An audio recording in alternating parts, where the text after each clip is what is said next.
It feels like I've always been involved with Engineers Without Borders. I'm involved with the project, but also just Engineers Without Borders is almost a part of me now. I originally got involved in the project my freshman year. Did my undergraduate studies here, and that's how I got involved with Engineers Without Borders. After I was here for several months, I heard the announcement that they were talking about building a bridge in Guatemala, and as a structural engineer with some design experience, I thought I would fit in rather well. The bridge itself, and actually seeing it completed. When we finally came down there and did the construction, there was a great friendship formed between us and the community. I'd say the people in Cameroon, there's been a huge impact in terms of the amount of sickness has gone way down. The surveys that have been done have shown that the level of absenteeism of kids in the schools has gone way down. So we know we're making a big difference here, and the people just love us. It took us 4 years to get to the point where we were going to construct it, and you know, from the very beginning I think everyone had their doubts that we would be able to do this big of a construction project. At first, when we figured out that the soil was not as expected and we didn't think it was stable enough for a bridge to be built on, and then our lovely engineer Ted fixed that problem right before he left. The project's been around a while, and for a long time it wasn't making much progress, and then in the last year and a half it really sort of took off.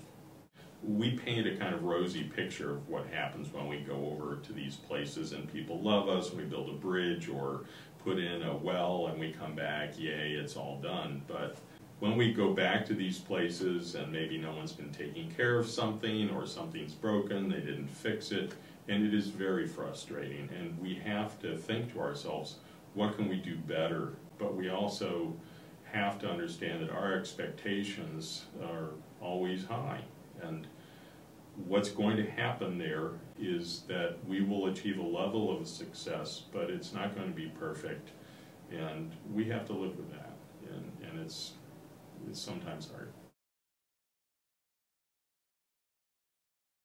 I was there for the hydrologic study. We had to survey down into the river, and we had to have someone get in there swimming up to their neck in the mucky water. Our designs had to change when the physical characteristics of the land weren't the same as they were when we did our previous assessment. So we kind of had to redesign around that. We've had lots and lots of times when we had to change our original plans. A lot of times it's a team effort, and we get things done. Sometimes it never feels like we will, but we always leave with the project done. It might not be the way we thought it would be done, but it gets done. So much help from everyone. Ben and Kelly just provided all kinds of support, and probably a lot of people I don't even know about. There were many students doing lots of other pieces and fitting them all together. Between the hydraulics and the construction and the surveying and the on-site assessments and all those things happening that I wasn't involved with at all. When the villagers started figuring out the rhythm that we worked in, the children started waiting for us when we drove back. And like, we would be super exhausted, but most of the time we would have the energy to like race them or play tag with them, and they would like hang on you, and they were like kids anywhere. They just loved to play. I think one of my favorite experiences was when I was actually down in the far abutment working on tying the rebar mat for the abutment. There was a huge communication barrier between me and the men that I was working with, and trying to show how to do something that I had just learned. And we were bent over this large rebar mat, and I was tying one corner and this other guy was on the other side. And then the 20 minutes that it took me to tie a small area, he tied the whole rest of the mat. He actually did this as his job, and he was trying to show me the right way to do it.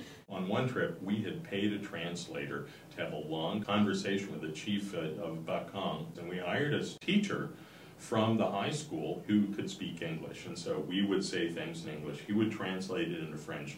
A trip later, we were at the chief's house for a late dinner. He had invited us to celebrate, and he said the next day he wouldn't be able to be at the work site, and I said, why? And he said, well, I teach math at the high school.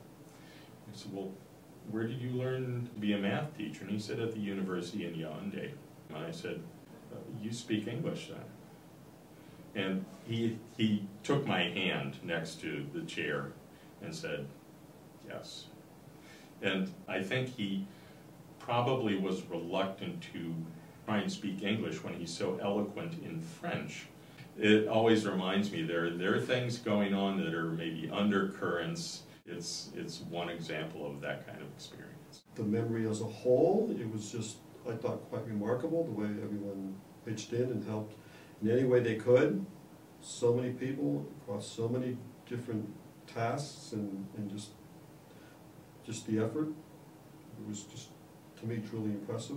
From the people on the ground that constructed it, from Rod and Ben, people just gave so much of whatever they could. I am Facebook friends with 2 of the community members. They were really nice, and they kind of acted just like us. I could say I definitely made some good friends in the community. What stands out the most are the children. There was a time when Brittany and I got in the back of the pickup with Nacho, and some children came up to the truck and started talking to us in Spanish. And we couldn't really understand them, but we understood that this one kid told us his name was Michael, and they were joking about Michael Jackson. Brittany and I started calling this kid Michael Jackson, and the kids started laughing and dancing around. And then those 3 kids came down to the site later that afternoon, and those 3 kids, including Michael Jackson, got up on the truck and started shoveling sand out into the pile. So it was great to just meet the kids, always having fun, and even they were trying to pitch in and help with this project the best they could. I have been so lucky to be able to go to our villages in Cameroon so many times that I have dozens of friends in a way. I am kind of a fixture in that community. I have been so lucky to be in that position, but it's also going to be good that EWB moves on to another location where this is not just about Dr. Steve, this is about everybody making friends and having links to the community. I think that's happened in Mamanju, but it'll happen other places too.